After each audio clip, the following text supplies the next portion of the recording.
You guys, I want to tell you something. I keep telling you guys, I've always been protected all my life by God before I even realized it. But He blessed me uh, with pretty good looks. I'm not talking about today, but I got to kind of include it, and you'll understand why in a minute. But I never had no problems with the ladies or the girls when I was younger and stuff. You know, they always wanted to talk to me and they always wanted to dance with me and cuddle up and kiss. And so I never had no problems with the girls. And when I got older, I never had no problems with the ladies either.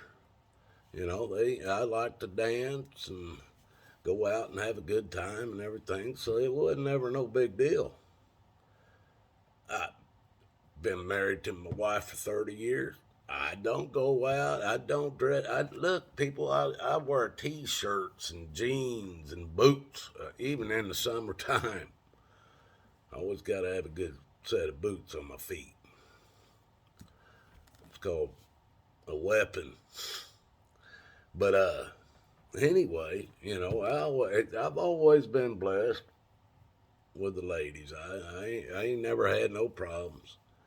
Um, when I found a good woman, I stayed with her. Still with her today. But you know, I'm just out doing my thing, bebopping around town in my XJ. I'm going up to a store, go into a store, and as I'm going in, there's quite a few people coming in and out, and all of a sudden I'm going in the door. I pull the door open, and I'm coming in as a mother and daughter are coming out. I say, excuse me. I back up and I grab the handle. I pull the door open. I'm letting the ladies out, mother and daughter out. And on the way out the door, get this, the daughter says to me, well, I was hoping to bump into you as I was coming out the door. I'm sitting there going, I'm looking at the mother and she's looking at me and she ain't flipping out or nothing. And I'm just saying, I'm sorry. And I hold the door. They walk on out, and I go on in.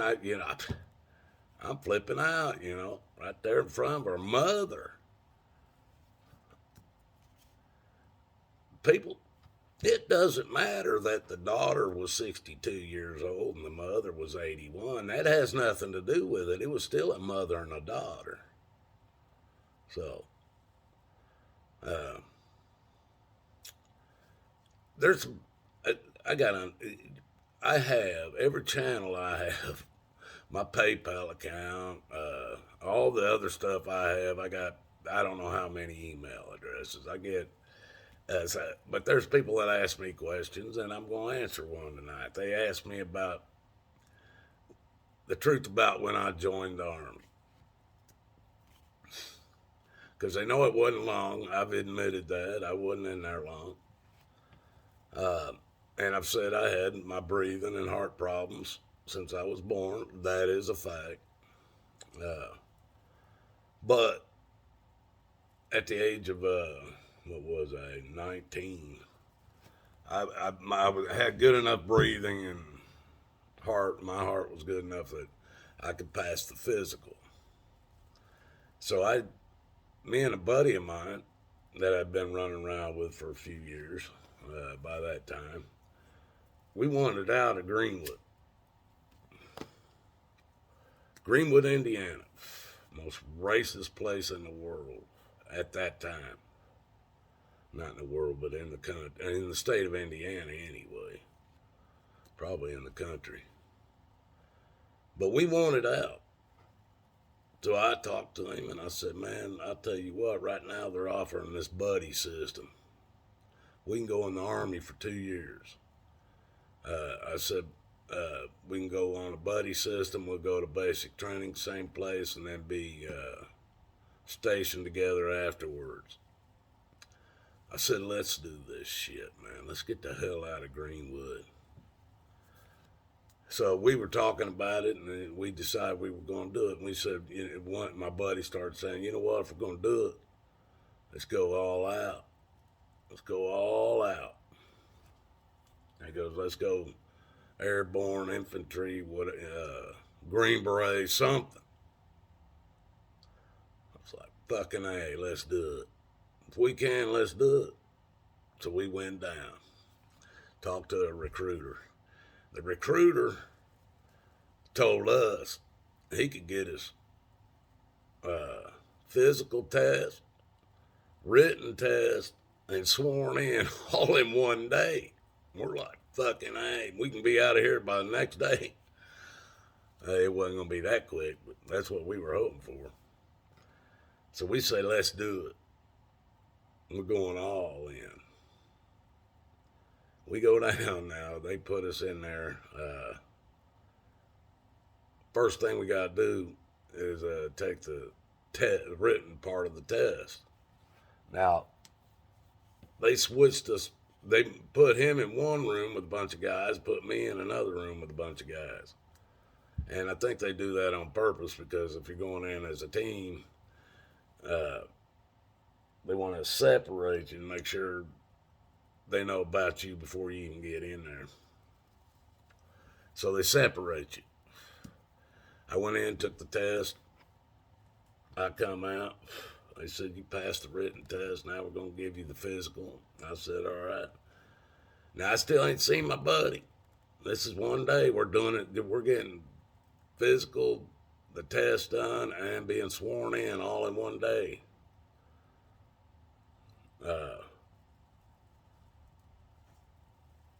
I go in, I pass the physical. You only had to be able to do so many push-ups, or pull-ups and push-ups, and be able to run for very little bit. I mean, they pretty much was letting anybody in. So I passed that physical. They took me into another room with a bunch of group of guys. I signed the paperwork, held my hand up, already sworn in, before I have ever even talked to my buddy yet. I'm telling them we're going Green Berets, fucking airborne. We're jumping out of every damn thing, off of everything. We're doing it all. I've signed on the dotted line. They're giving me everything I'm asking for.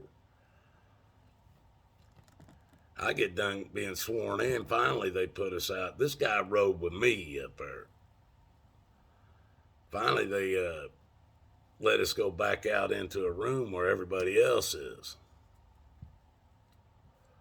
Well, I come walking up to my buddy. I go, hey, we done it now. I got my hand out. I'm going, fuck. Because I sworn in. He takes his hand, and I grab his hand. I'm going, what? I go, man, I didn't even pass a test, a written test. I've been sitting there waiting on you all day. I said, what? He goes, I didn't even pass the test. They won't take me. I said, man, I've already signed up for airborne infantry. I've signed up for. They're going, he goes, man, they didn't tell me that shit either. So I turn around and go back in there and say, hey, all right, hey, I'm dropping the airborne, the infantry. I'm dropping all that shit. I just want to do 2 years and get the fuck out now. And so they put me as a Lance missile crewman, which was a nuclear warheaded missile on the back of a semi-trailer, and put me in Fort Sill, Oklahoma. Now I was there for, it was in the coldest winter it had been. I went in on December 7th, 1983, I think it was, 82 or 83. Coldest they didn't even allow us to be outside the barracks. The only people outside the buildings were the emergency. On the base was emergency equipment only. That's how cold it was. Well, my lungs and heart, I was started having lung problems and shit, and I couldn't do PT and shit, and my heart rate was racing, and so they started uh, my drill sergeant figured. I told him, man, I can't fucking come feel my heart, man. He put his hand on my wrist. My heart rate was 200 and some beats per minute. He was flipping out. He thought I was having a heart attack, so he gets me to medical, and they're checking me out, and they finally just tell me, look, you got to go home. And I didn't want to go home. They said, man, we're giving you medical discharge under honorable conditions. I said, well, I even got in trouble after that because I didn't want to go home, and they done pissed me off, and I was having to do CQ duty and shit while I was there. Well, me and another guy pulling CQ duty for a lieutenant, he left, the lieutenant left, and they always told us if that lieutenant left, we had his same rank as he had because that was his office. So we're working CQ duties. We're just about as low. We're the smallest private you can fucking get, and we ain't even out of basic. I didn't even make it in. I wasn't even considered anything. But we were going off of the fact that it was a lieutenant's office, so we were lieutenants. Well, there were some new recruits that came in the damn office, and we felt we're going to give these guys some shit, but there were just a couple of them. They'd say something, we have them drop doing push-ups and shit. Drop, give me 50, give me 25. And we're acting like we're somebody, we ain't nothing. We don't have no rank, nothing. We ain't shit. These guys are doing it. Well, we finally let them, they tell us what they're there for, we accept it, or whatever. And they go back to their damn drill sergeant. Told their drill sergeant, man, we fucked up. We got in trouble when we was in the lieutenant's office. We had to do push-ups and all this shit. And he's going, what'd you do? And they went, well, we don't even know. So those drill sergeants came over to the lieutenant's office, and the lieutenant was in that day when he got there. And the drill sergeant walked in. He seen us, and he walked straight up to the lieutenant's office and knocked on the door, and he told him to come in. And he went in, and he was asking the lieutenant, what did his guys do over here to get in so much trouble? Have to be doing push-ups and stuff in the office here. The lieutenant's he walks over and slams the door that we can't hear what they're saying. And so that guy tells him, and here comes, the door rips open, and here comes that drill sergeant. He walks just right past us. And here comes the lieutenant. And he chewed our asses.